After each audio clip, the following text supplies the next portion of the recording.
Hello guys again. Alright, so for the third part of this video lectures, we have the magnetic flux. If you remember from the electric fields, flux is defined as the number of field lines passing through a surface. So for magnetic flux, we have the total number of magnetic field lines B passing through this particular surface on which we want to calculate the flux. Again, it's indicated by the Greek letter phi. Instead of an E, we have a B in this case. So phi B equals, it's the same formula for the electric flux. The field dot product dA, a little area on the surface. So flux equals B dot dA. Of course, if B is uniform everywhere on the surface, this is just B dot A, which means B times A times cosine of the angle in between. For magnetic fields, the magnetic flux through a closed surface is always zero. Remember, for electric fields, E dot dA was actually charge enclosed over epsilon zero through a closed surface. But since magnetic field lines form closure, magnetic flux through a closed surface, any closed surface, whether it be a cube, a sphere, any closed surface is always zero, no matter if a current passes through it, there is a ring current inside it, it doesn't matter what's inside the surface. The magnetic flux is always zero. This is actually one of Maxwell's equations, including the Gauss's law. But magnetic flux through not closed surfaces, but through wire loops is important. Before we come to that, I just want to give a quick example on calculation of magnetic flux. Here we have a ring. Okay, we have a tilted magnetic field passing through the ring. Its magnitude is given as 0.5 I hat plus 0.3 j hat in Tesla units. Find the total flux through the loop in the magnetic field indicated by the formula below. The ring of diameter 8 cm lies on the YZ plane and it carries a total current of 500 milliamps. Okay, so let's first find the flux. Okay, here is the formula for flux through a surface. Here, we want to find the total flux through the loop. The loop is this ring, and it covers an area, a circular area. And since B field does not depend on position, it's a fixed number here, we don't need the integral really. All we need is B times area of the loop times cosine of the angle in between. And even though it looks like we're not given an angle, we're given the x and y components of the B field, 0.5 and 0.3 for the y component. This can help us find the angle. We can go two ways. We can calculate the angle, or the area vector is going to be along this direction. B is along this direction. B. This is the angle in between theta. And B times cosine theta, as you can see in this figure, is the x component of the B field. So this is just x component of the B field times the area. So flux through this loop is the x component of the B field, 0.5, times A, area of the circle, which is pi times radius squared. We're given a diameter for the ring, 8 centimeters. So we need the radius, which is 4 centimeters, but we need it in meters. So we have 0.04 meters squared. 2.5 10 to minus 3 Tesla meters squared. Okay. For the second part of the question, we're asked to find the net torque on the ring. So let's go with part B. We're asked to find the net torque on this ring.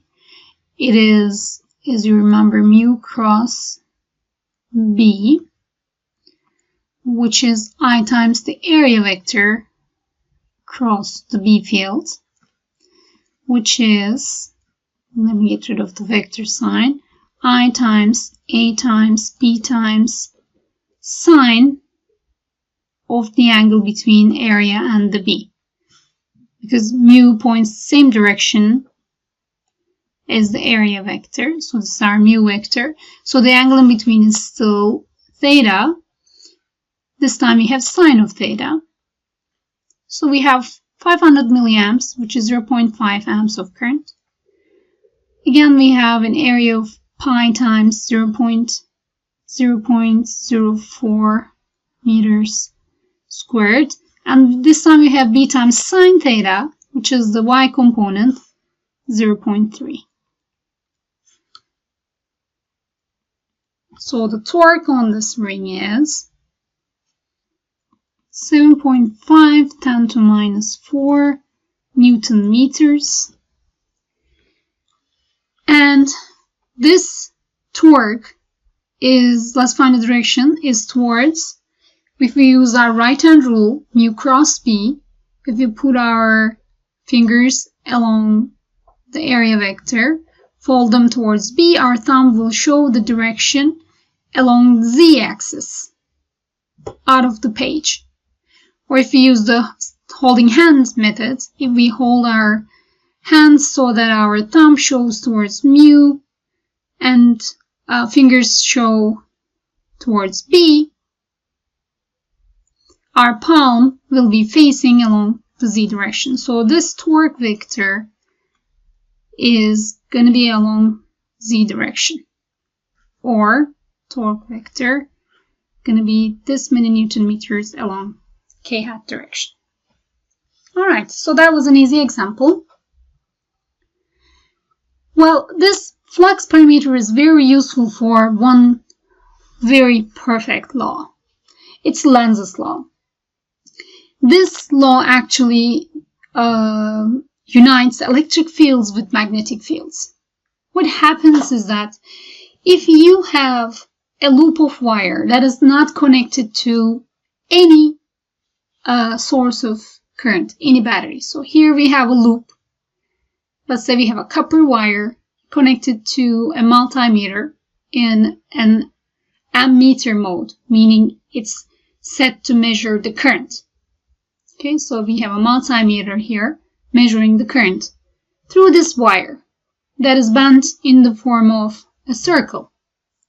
Okay, so changing flux through any loop, any closed loop, creates an electric field inside that loop, which actually drives the electrons to move. What does that mean? Any changing flux generates a current in a closed loop. This is Lenz's law. And Lenz's law doesn't just stop there.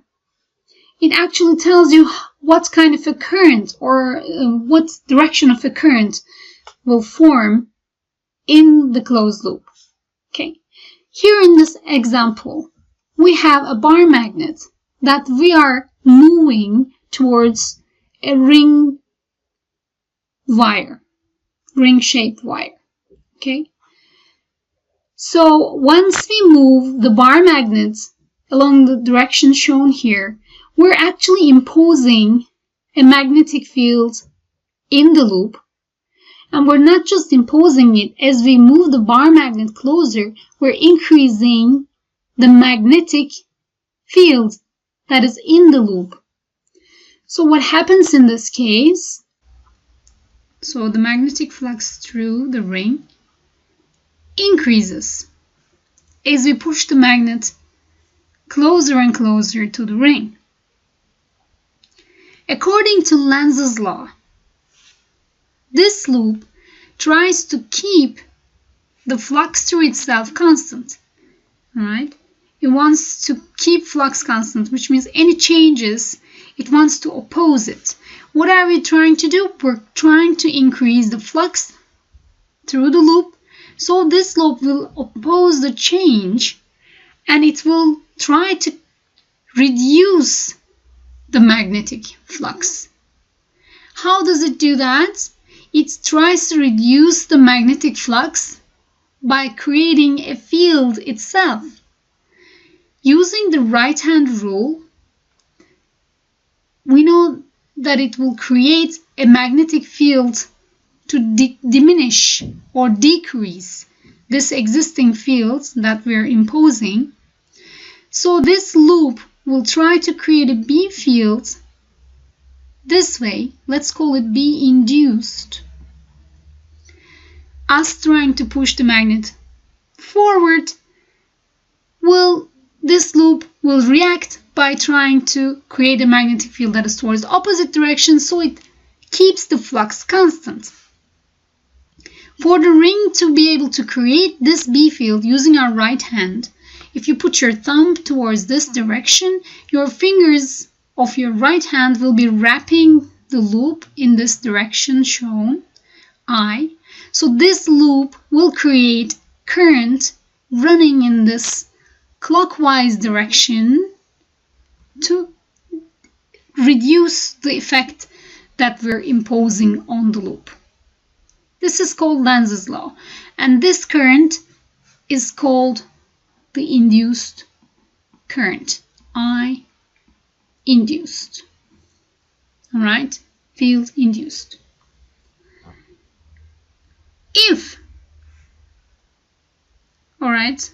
So if there is no change, then there will absolutely be no current in the loop.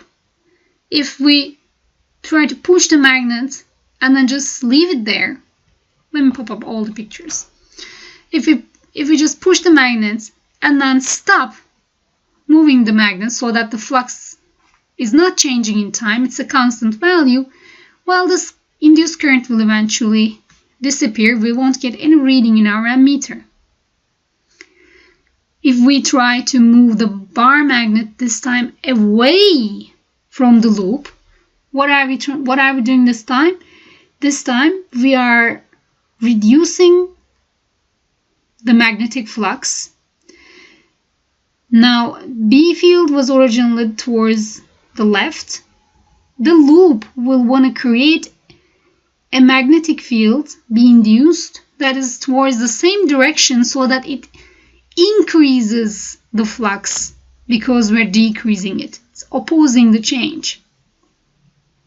To be able to create an induced magnetic field towards the left, this time the loop will have to create a current. If we use our right-hand rule, we will find that it will create a current that goes counterclockwise in the direction shown, so that it increases the B field, tries to increase the flux back, trying to keep it steady. Okay? So that is the deal. This is Lenz's law, and it applies to any loop of current, any loop of wire that forms, a closed circuit, because once you push the electrons to go, they will have to complete the circuit and come back. And this ammeter helps do that. So you get a current reading on the opposite direction. This is Lenz's law. There is no flux change. There is no induced current. Well, actually, there is a formula for the change that we impose or induce in the loops, wire loops. This is called Faraday's law of induction. There is an induced EMF, there's an induced voltage in any closed loop of wire which experiences a change in its flux. dφ over dt minus dφ over dt is equal to the EMF induced in the circuit. This negative sign is there to tell you that it is opposing the change, not promoting the change. Well, where does this voltage difference occur? Well, it actually occurs at the same point on the loop of wire. So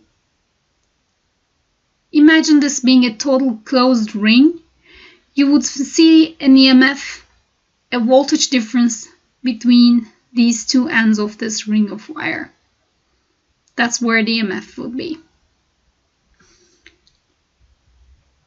The actual formula actually comes from the fact that a changing flux creates an electric field. So dphi over dt is actually E dot ds. You form an electric field along the path.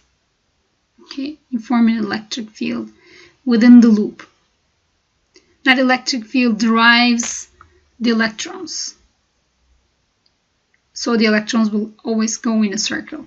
And sometimes this happens with bigger pieces of metal. If you try to change a big piece, flux through a big piece of metal, you will also find these curling electrons making spiral currents. They are called the eddy currents within the metal itself. And this is used in several applications, which I will mention in the class. I just want to, in this video, give one example of Faraday's law, so we know how to use it, and then the rest we'll do in class. If you are trying to change the flux in a solenoid, any coil with N turns, in a loop with N turns, then you multiply the change in flux by the number of turns to find the EMF induced in the loop. Okay, so here's a quick question. Why don't you pause the video, try to find an answer? Can you tell the direction of the induced current in this case, where we have a bar magnet and we are moving it away from the coil? And as you can see, the coil has no battery connected to it, just has a resistance R. So what is the direction of the current that will be induced in this wire? Pause the video, try to give an answer and see if it matches with mine. But I shall show you a way how to determine that. Alright, so let's see the direction of the B field that this bar magnet creates. The field lines go out from the North Pole. Instead of drawing my fields here, I shall draw them here. So this bar magnet creates a magnetic field in the inside of the solenoid that is towards the right. Okay, this is there. Once we start moving the magnet away, what are we doing to this B field? Well, we're actually reducing this B field, which means we are reducing the flux. Okay, what does the loop do? Loop wants to oppose the change. It doesn't want to reduce the flux, then it wants to keep it constant. So if the loop, or the solenoid in this case, tries to keep phi constant, what will it do? It will try to increase it. It will try to create more flux. How can it do that? By creating a magnetic field. The question is, towards which direction? Since this is decreasing, the existing field is decreasing, the loop will want to create a field towards the same direction, so it increases the field back, trying to keep flux constant. So let's use our right hand to determine what kind of a current direction will give us this induced field. If we put our thumb towards this direction, our fingers will be curling towards this way, giving us an induced current that goes that way. Okay, so that is the induced current in this case. Let me ask you another question. Let me just switch the bar magnet. This time I have the South Pole. I'm putting it closer. Can you tell it this time? Pause the video, try to give an answer. See if it matches with mine. Pause it now. Think of what we did in the previous problem. Try to find it yourselves. Perfect quiz question. Might even be a perfect question in the exam. Okay, let's find out. So in this case, we have a B field that is towards the left, which is increasing because we're putting the magnet closer. So this existing B field is actually increasing. Well, what does the loop want to do? Loop wants to keep the flux constant. If B field is increasing, it will want to decrease it. So it will want to create a magnetic field towards the opposite direction, which is towards the right. To be able to create a B field towards the right, if we use our right hand, it will want to create a current that goes this way, which is actually the same direction as the answer to the question before. Perfect. So can you give me one final answer? How about in this case? All right, this I'm leaving it to you. Can we calculate the current? Yes, we can calculate the induced current. How can we do that?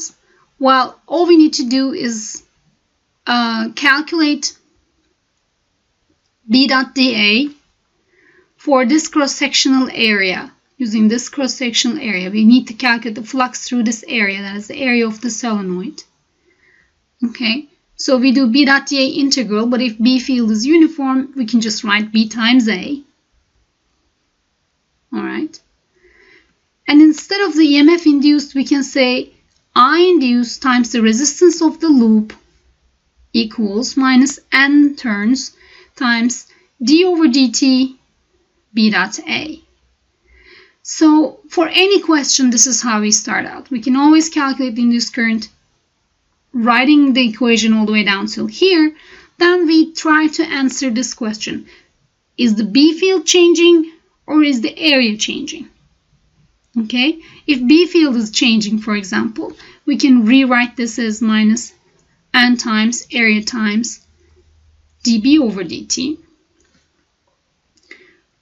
Or if the area is changing, we can say minus N times B is constant, let's say B times dA over dt. Or sometimes neither B or A is changing, but the angle in between changes sometimes, so we can say N times B times A times d over dt cosine of the angle in between. Okay, so it's either one of these cases. More specifically, here is a more specific example. Here's one solenoid creating a magnetic field inside the second one. This guy has a current that is decreasing with time, e to the minus 0.1 t amps. This is a decreasing function, exponential decay. This decreasing field that this solenoid creates a change in flux in the second coil. So the question asks, if both solenoids are identical and they are ideal, they have 100 turns per unit length and 4 centimeter diameters, find the current induced in the second solenoid. So let's actually make a calculation. Okay, what did we say? We start out with our basic equation. E equals minus N times d flux over dt. We always start from here and proceed, okay? This is the EMF induced in the second coil, which is I induced, which is what we're looking for, times resistance of the second coil equals minus N is something we know, it's a number we know, change in flux over change in time. Flux through the second solenoid. We need the flux through here.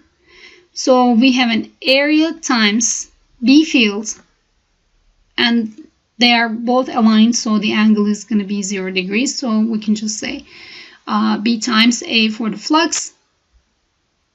B times A. And this B field inside the second solenoid is actually created by the first solenoid. So I'm going to put a 1 there. So B1 times area. Okay, I induced times R equals minus N dphi over dt. A times B1, B field created by the first one. See, the question is very easy. If you always go step by step, you won't make mistakes. There's a very small chance that you will make a mistake. So we wanted to calculate I induced. Let's put R on this side and over R. Which one is changing? Well, area of the solenoid is definitely not changing.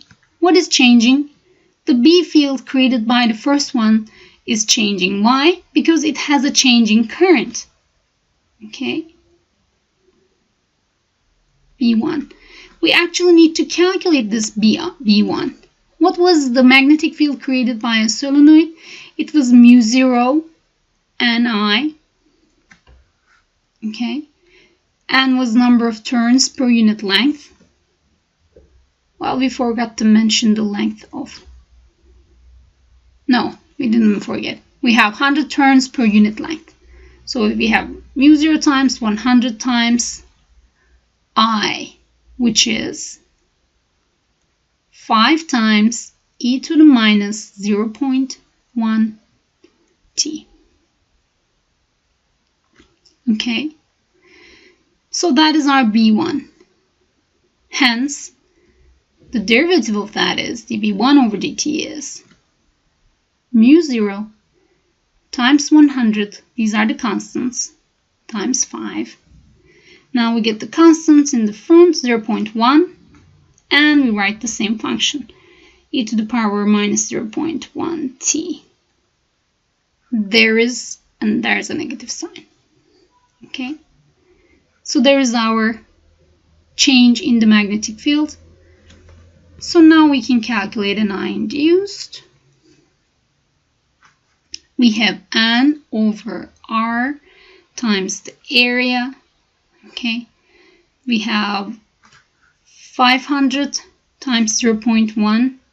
We have a 50 here. Okay. E to the minus 0.1 t. So we have an induced current that also diminishes with time. Also an exponential decaying induced current. And this is the magnitude. Yeah, we actually do need the length of the solenoid to actually give a number answer for this question. And I forgot mu0. Mu0 should be there too. So plugging all the numbers, we can find an induced current in units of amps. The direction is important. While this solenoid, using our right hand, will create a magnetic field in the second solenoid, that is this direction, B1. That is the direction of B1. Since this B1 is decreasing in time, the second solenoid will want to increase it. To increase it, it will want to create a B field that is towards this direction, B induced, towards the same direction. To be able to create a B field towards the same direction, right? Using our right hand rule, putting our thumb towards the left, we find that our fingers are actually curling this way. So that is going to be the direction of our I induced. Sorry.